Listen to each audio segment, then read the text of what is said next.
BB World. I'm SYED, and you're watching Fault Lines.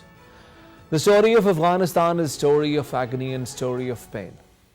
Taliban, United States war, Russia's invasion on Ukraine, food crisis, bankruptcy, ban on the banks, financial lifeline choked, people living below the line of poverty, and country have no formal structure of governance. The government that exists have catastrophically collapsed on part of the economics of the country. Afghanistan was again hit by another disaster, and this time an earthquake of magnitude 6.1 scale that has struck the district of Khost, almost 44 kilometers away. The jolt was felt as far as Pakistan and India as well. More than 1,000 people were dead. Not only that, but many are still under the rubbles. United Nations has asked to provide more resources, has promised to provide more resources. But since the government of Afghanistan is not recognized by any of these major countries, the reach of these resources is still a $1 million question. Our team has prepared a package. Watch the package before I bring my first guest to the program.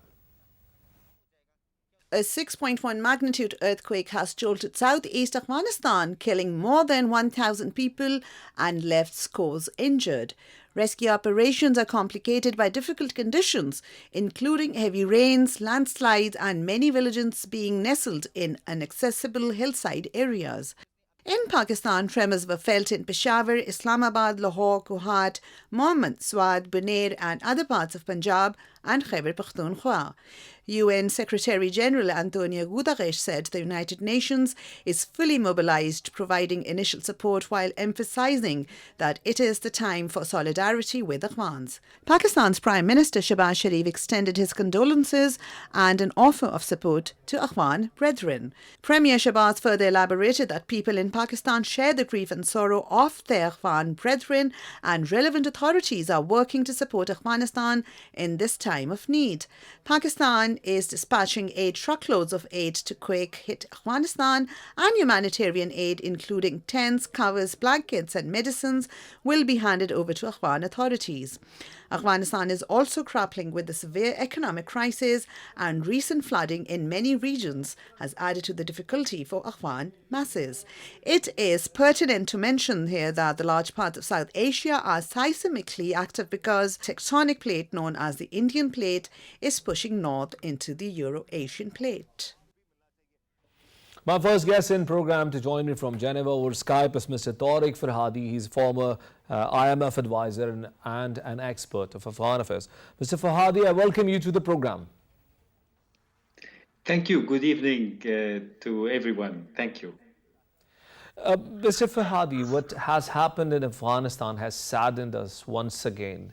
Once again, the people of Afghanistan are facing a catastrophe that Afghanistan does not have a capacity to come out of. I mean, the governance does not have a muscle to overcome the issue. Yes, unfortunately, this is happening in a mountainous zone of Afghanistan in Paktika and 40 kilometers from Khost in the bordering zone of Pakistan. And Pakistan has the experience of earthquakes with the Mirpur earthquake and the earthquakes in Balochistan. These are calamities of the nature. In this case, it's in this mountainous area with little access.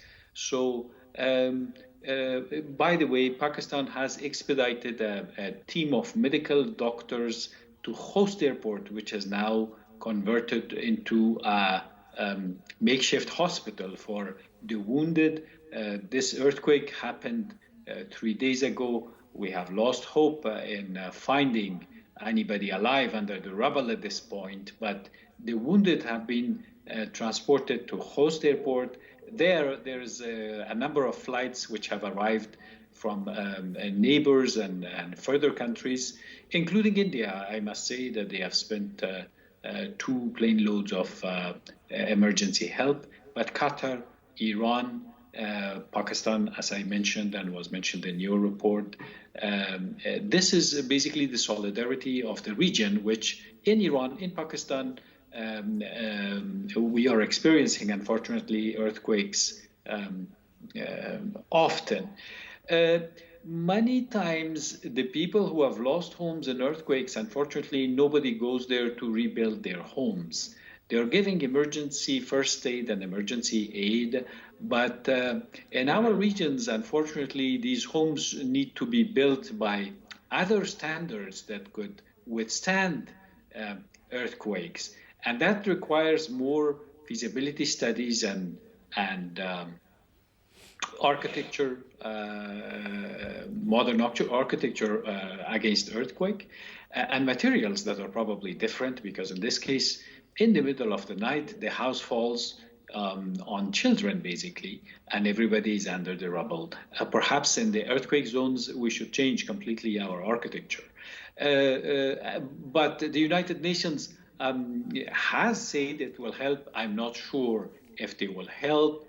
They are busy with feeding 11 million people in Afghanistan, because the larger and the real crisis in Afghanistan right now is that it's facing a crisis of famine of 11 million. Mr. Farhadi, that would have certainly been my next question, that in case, as we all understand, Afghanistan's government has not been recognized by any of the major powers.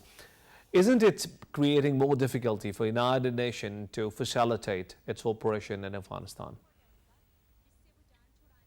The UN humanitarian branch is very much present in Afghanistan. In fact, it has increased its presence in Afghanistan since the fall of the last government, and even the World Bank and US funding, which still is humanitarian funding, goes through the mechanism of the United Nations aid agencies. So in this case, for instance, UNICEF already had trucks in Paktia. They sent to Paktika.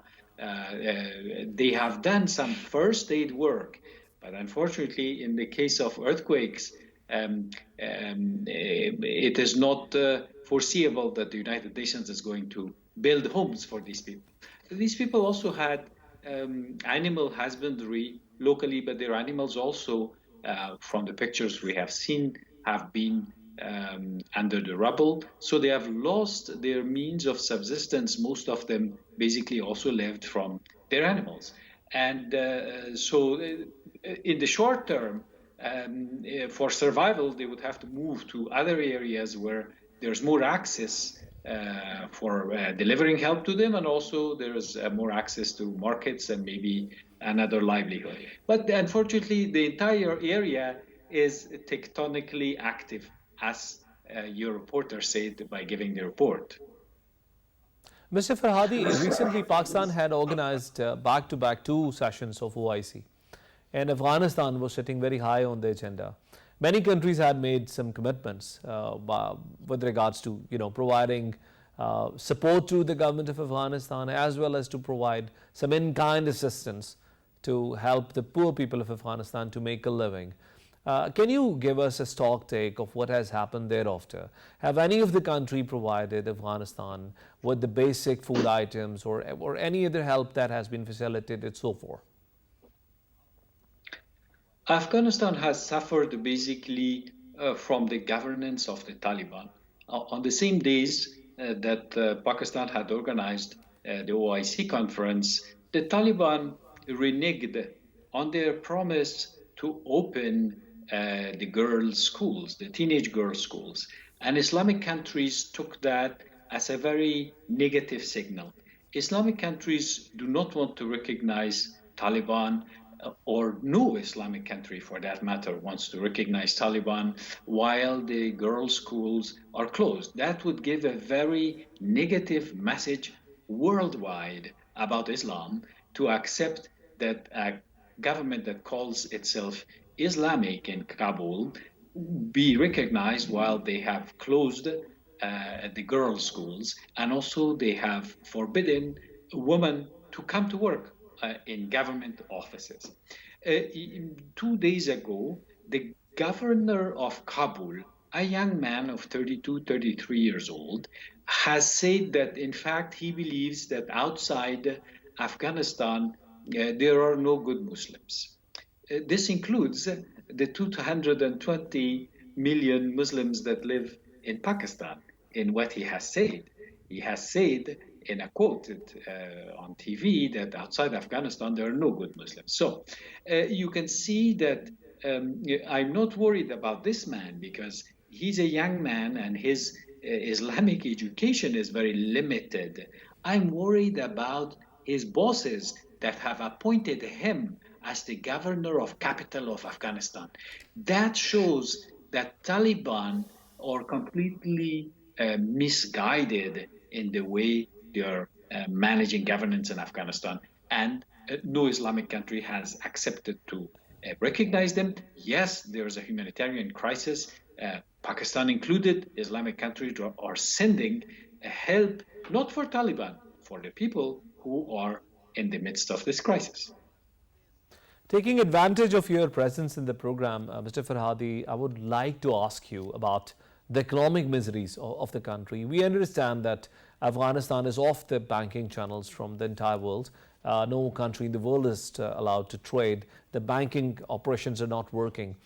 And we just want to understand how the structure of governance, if there is a formal structure of governance, is working in Afghanistan in absence of a formal banking channel. Consider it as an FATF sanction, but much harder because the banks and the rest of the world are not willing to transfer any money to Afghanistan, even for aid reasons. Although the US Treasury has said that any transfer for aid is authorized, but the banks don't have time to sift through the difference. They just don't want to deal with Afghanistan. So Afghanistan now has become a landlocked country, which it is, but landlocked economy as well.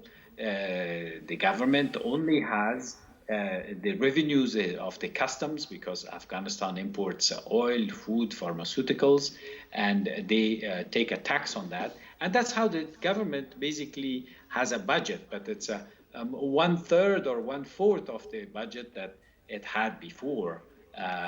When aid was coming and the banking system was not under sanctions. Here also, the Taliban, which are under sanctions themselves, insisted on keeping the central bank under their command. And for that reason, it's impossible under the laws of the United States to really deal with the Central Bank of Afghanistan and send them help. When help is sent, US dollars are taken by plane because the banks can't deal with Afghanistan, and it's not given to the Central Bank of Afghanistan, but to a private bank from where the United Nations goes and distributes the money in cash. So you can see that Taliban's misgovernance and the fact that they didn't pivot quick enough to adapt with the international community has cost them the fact that they are not recognized, but has caused Afghanistan and its entire population to be suffering under sanction-related famine and restrictions. This could cause another wave of migration from Afghanistan. The young generation of Afghans who are 30 years old to 35 years old don't see a good future for themselves in Afghanistan, unfortunately. So this will have migrants toward Pakistan in the long run. These people would want to leave because if you're 35 years old and you have a 10-year-old daughter who cannot go to school, you think about migrating, basically. And there is a possibility of more migration towards Pakistan, more migration towards Iran, and the young, educated generation of Afghanistan, they don't see the Taliban role models as their role models. That is the difficulty, is we have a problem how to give hope to the young generation of Afghans to stay, that the situation might get better. But in 10 months, the situation got worse.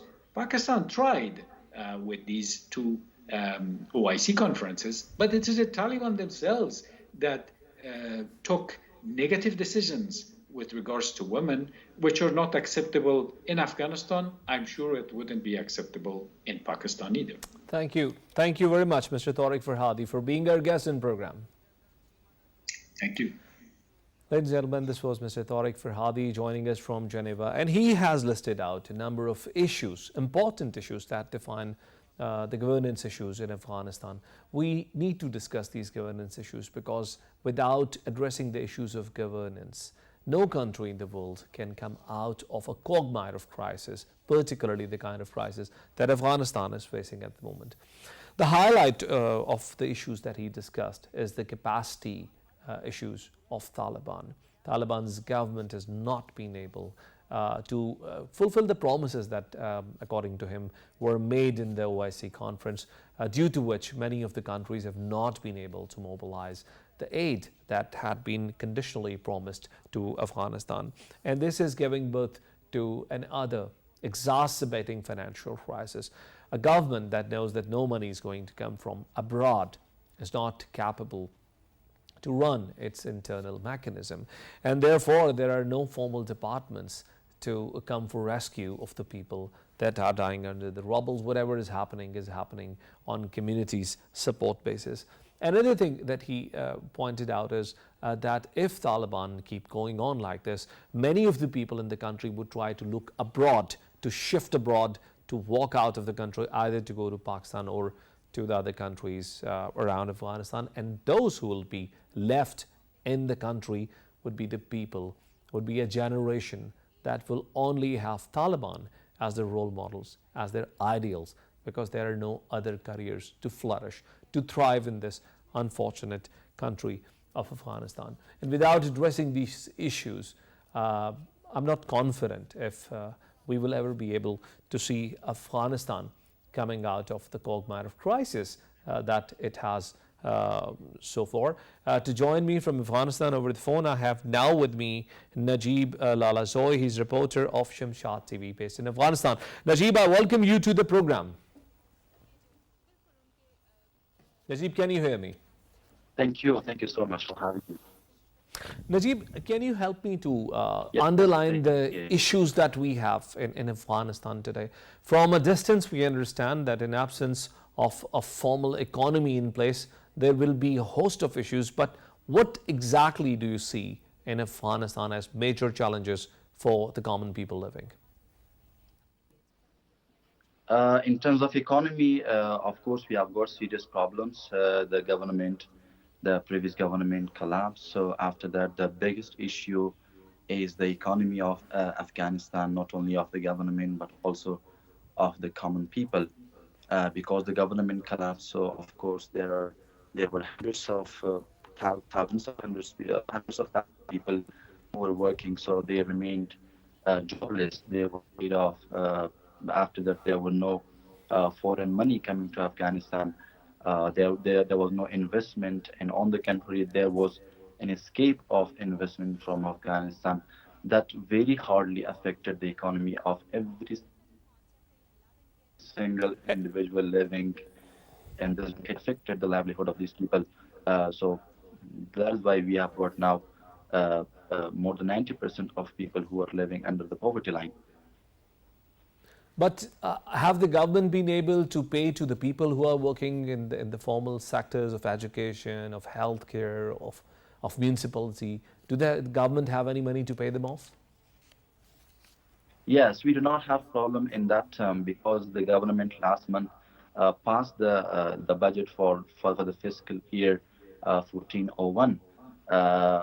We do not have problem in that term. The people who are still employed in government, whether in educational sector, health sector, or as civil servants of the government, they are working. Of course, the government is able to pay their salaries. And what exactly is happening inside Afghanistan when we talk about the international pressure with regards to girls' education? Do you see an appetite, an inclination within the ranks of the government to accept these conditions, or is there a debate even going on within the circle of the people who are in government in charge? As journalists, whatever we have been told by the local authorities, I'm going to tell you. Yes, we are told that there is a committee working in order to discuss the reopening of the girls' school in Afghanistan. But unfortunately, we have not been told about the updates and about the improvements of the very committee. Though we had a good news a couple of weeks ago about the very committee. Of course, the members and the head of committee is not yet disclosed for the media, but we were told that the committee had progress, and the progress will be made public with the public of Afghanistan, with the people of Afghanistan. But that thing is yet to happen. The only thing we are aware of a committee working to reopen the school, but it has been more than 2 months. Uh, that the girls' schools have been remain closed as the educational year has started in Afghanistan. The boys are going to school, and the girls who are up to grade 6 are going to school, and the universities have all started. I was being told by my first guest in the program that the United Nations program is doing quite good in Afghanistan, and they are not only providing aid to the people in many areas, but also channelizing the aid from the other countries. Please tell me more about the activities of United Nations at the moment in Afghanistan. Exactly, it is not about now, but when there were the very first months and first days of the de facto authorities of the Islamic Emirate of Afghanistan government in Afghanistan last year after 15th August. So it was completely new government, completely new apparatus in Afghanistan. Of course, it was quite challenging and quite difficult for the authorities to manage and to control. The whole system, be it economy, the education, the governance, security, whatever. So exactly, it was for the UN agencies who were still in Afghanistan, who were working day and night across the country in villages and districts. They were very much helpful, and they still are. One thing, and the second thing, in order to rescue, in order to save the economy from collapsing, in order to save things from collapsing. Of course, the UN even sent dollars in cash up to $900 million.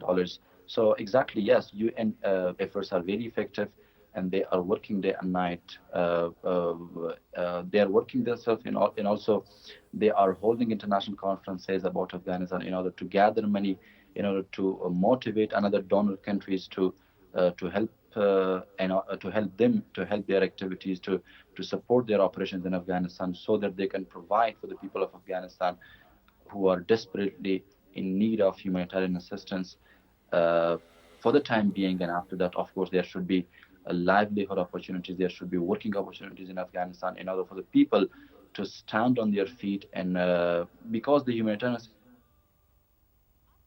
assistance are very temporary, they can at least save the people from starving, from dying, but they cannot.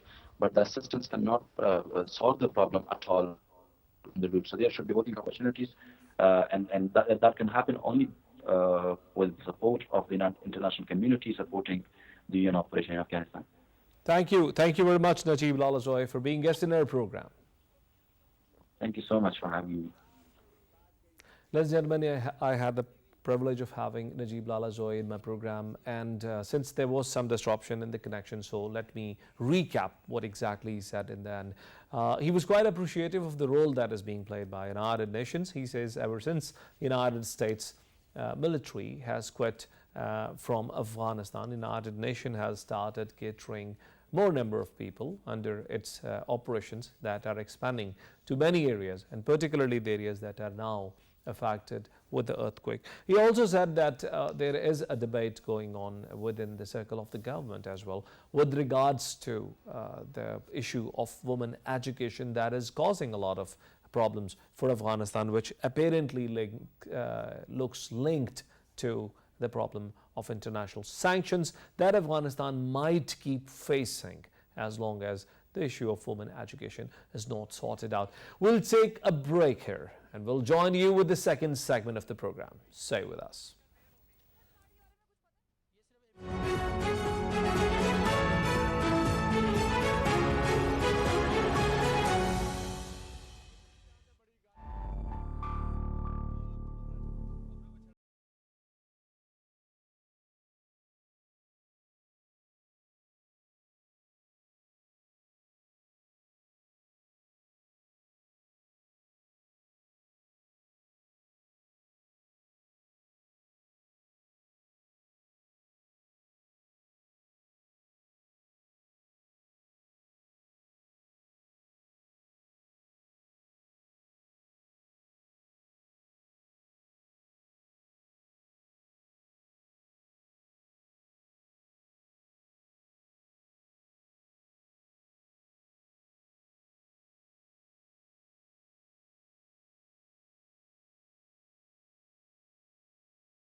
Welcome back. Ladies and gentlemen, the issue of environment is catching a lot of attention these days.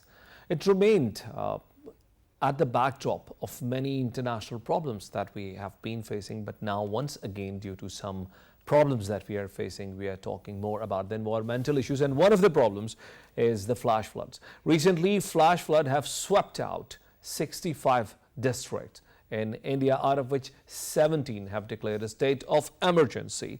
2,000 dispatched teams have been dispatched, rescue teams have been dispatched to help the people in the areas affected by the catastrophe. 9.5 million people at large are affected by the problem. In Bangladesh, the problem is even more severe, where the rain has broken record of 122 years. Amid all of this, what we hear from the international leaders are hollow statements and empty promises. We have therefore invited in our program today an expert who will talk about the issue of environment at length. I am privileged to be joined by Dr. Asif Javed. He is an environmental expert scientist, PhD in environmental sciences with over 18 years of experience in the field. Dr. Asif, I welcome you to my program. Thank you, Shabahat. We are talking about the issue of flash floods, and apparently the recent example is what has happened in India and Bangladesh. Tell us exactly what and how it has happened. First of all, this news was very disturbing, not only for me, but for the rest of the world, because these are the developing nations. As you already mentioned, 9.5 million at large are affected, which is a quite big figure. Almost 4.7 million people only in Assam are homeless, they are affected. More than 100 are dead. So this is basically, I was watching your program. So earlier, Tariq Farhadi, or former IMF advisor, Tariq Farhadi, he used the word calamities of nature. But I would rather use the word, this is basically nature's wake up call for us. This is not a natural calamity. This is actually what we have done in the past. This is basically the outcome of our ugly development and the consequences we are facing right now in this part of the world. The floods are increasing as evident with almost every year. I mean, we see a catastrophic flood hitting one part of the world or another. Just last year, we were talking about China facing one of the worst floods in the history, and now India and Bangladesh are collectively facing something that has broken record of 122 years. Yes, Shabahat, scientists long ago predicted these type of unprecedented floods. This is basically the outcome of the climate change, but we are not sure when it will occur. Basically, in case of floods, we look at the hundreds-year records, but scientists long ago predicted that we will face the type of consequences. Actually, we have now entered into the era of consequences. This is not the era of debate, so we need to take some practical actions. And this region, South Asian region, this region is particularly vulnerable. And Pakistan is, if I quote the example, I don't know exactly the ranking of Bangladesh and India, but if I quote the Pakistan has been consistently ranked among the top 10th vulnerable country that is likely to be affected by the effects of climate change. So similarly, these countries also are part of South Asia. 1.3 million people are living in these regions. 1.3 billion. Billion people are living in this region, and they are underdeveloped.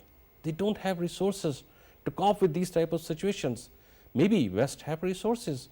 If these type of floods occur in their countries, for example in UK or in US or any country you could name, maybe they have financial resources, they have technical resources. But Shabahat, the people in these regions, they are really poor. They are developing nations. They don't have resources to cope with these type of calamities. And again, I will stress on that. This is not basically a calamities of nature. This is the nature's wake up call for all of us. Now you said, I'm sorry to cut you here, but you said that it's particularly the case of South Asia. Now, are you more concerned about South Asia when it comes to rainfalls and flash floods, primarily because these countries have monsoons? This is basically a unique feature of this region, and we are thankful to Allah, we are thankful to God, because Allah has blessed us with a lot of these type of resources. We have Himalayas, we have largest ice reserves other than north and south pole. So this is blessing for us. But again, with the passage of time, when we have increase in temperature, there is a phenomena that's called orographic lifting of in the mountains. That's more vapor into the air due to the Himalayas mountain. So we have more temperature, we have more vapor going into the air, so we have more intense rainfall. And rainfall will not, and that's called flash flood. More intense rainfall in shorter period of time. So water does not have a time to soak into the ground, to absorb into the ground. So what happened? All water will run off. And second thing is, with urbanization, there is a process that is called a lag time. Lag time is basically the difference between the event of rainfall and flash flood. So with urbanization, the lag time decreases significantly, which can also intensify the situation of flooding in this region. Now, Dr. Asif, since you have mentioned it to be a byproduct or a consequence of the climate change that we are facing, what are, in your point of view, or according to your expert opinion, the major issues of climate, the major subtopics of climate change that needs more of our attention? There are many, Shabahat. Like for example, water is becoming the major victim of climate change in terms of quantity and in terms of quality both. Then agriculture, then human health, and then there are so many things that are affected, and then floods you can see like that. Then seawater intrusion. There are so many things. Climate change is basically affecting our each and every segment of the society. And ultimately burden will fall on the poorest of the poor who don't have resources to cope with the situation, to face the calamities of nature, as Tariq Farhadi mentioned earlier, which I said this is not the calamities of nature. This is basically nature's wake-up call for us. So the problem is poorest of the poor is more affected, which needs to be understood by the developed nations. You know, we have increased the number of environmental refugees. Earlier in your program, you're talking about Afghan refugees, but here I'm talking about the swelling increase in the number of environmental refugees whose land are eroded by the flash floods, who don't have a clear land to grow their crops, where they will go. And ultimately, burden will come on each and every person on this planet Earth. So this is our responsibility to take it seriously.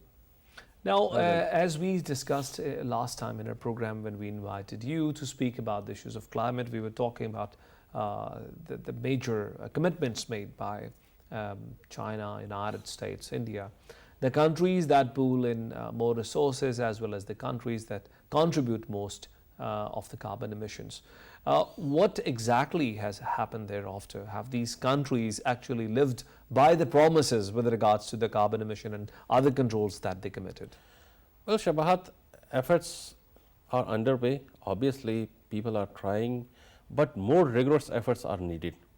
And I believe personally there should be a clear division of policies for developed worlds and developing world, like Pakistan, India and Bangladesh, particularly for this region, especially in Africa and all those countries. The difference would be that developed nations should focus more on the commitments they made in the Paris Accord for the reduction of carbon dioxide emissions, and at the same time the developed world should focus more on the adaptation measures so that they can adapt themselves to the consequences of the climate change, as it is the practical examples of what actually happened in Bangladesh and India in the last week. So they need more resources, more financial help, more technical advices on the adaptation. Why I'm telling this? Because you see the emission of these countries are very less. I don't know exactly what are the emission status of India and Bangladesh, but Pakistan, I know Pakistan is emitting less than 1% compared to the rest of the world. So how much we can reduce? But Pakistan is... And which country is doing the most of these emissions? By China, United States, Australia. Obviously, these are the countries' view. We are emitting more. They need to be rationalized with the world in terms of, carbon dioxide emissions. So have they been able to live by the promises that they made in the international conference? Do we gauge these promises? Do we gauge these commitments every year? Do we have a mechanism for it? Yes, there are treaties, obviously, and they have some binding agreements by which they are bound, but certainly it requires a lot more efforts. It requires more practical approach. If I take the examples of US for last 20 years or so, US is not taking interest in the legal binding in the compulsory reduction of carbon dioxide. He backed out from Kyoto Protocol and later on from Paris Accord. So, and he believes in the volunteer reduction in the carbon dioxide or greenhouse gases emission. Now, But have that's- this not changed with Joe by Biden Joe becoming Biden, the yes, president? he backed the US into the Paris Accord, but still, we have wasted a lot of time. So, while looking at the US, Australia also have the same type of attitude. So, attitudes are developing. So this attitude needs to be changed. One more important geopolitical factor, Dr. Asif, that this program primarily is dedicated to the geopolitics. And we see that with Russia and Ukraine's war getting prolonged, and with Russia sanctioning more of the West with gas, I mean, they're not providing gas and fossil fuel and the oils to these countries. The use of coal is rising constantly. Now, looking at the graphs, it tells us that the price of coal has exacerbatingly coming high with each passing month. So don't you think this is going to trigger the carbon emissions further and going to take them to a larger level, particularly when Europe, that is hub of economic activity, is going to use less gas and more coal? Shabahat, this news is very disturbing for all the environmental scientists, because coal is kind of an old technology which emits more. So we need to move forward rather than backward. So if the consumption of coal increases with this crisis of Ukraine, that will be again a big disaster. And again, we have more emissions into the air, unexpected emissions basically, which is not in the circle. So again, this is quite disturbing. And do you also believe that the sea levels are rising to an alarming level, which is going to cause problem for many of the countries that have long coastlines? Shabahat, there are two phenomena. Basically, sea level rises because of two things. Directly due to the effect of climate change or increase in temperature. For example, with increase of temperature, the sea expands, so it rises little bit. And second phenomena is when the ice melts and it goes into the seas. So it rises dramatically, particularly when the land-based ice goes into the seas, the sea level rise there is a more rise as compared to the sea-based ice. So this problem is particularly more important again for the South Asian region, particularly because all the ice we have in this region is a land-based ice. When that land-based ice goes into the sea, so obviously sea level will rise dramatically. And sea level, it doesn't matter only, the sea level is not important, because sea water will also intrude, because we have a less water in the groundwater, so sea water will take a place of groundwater.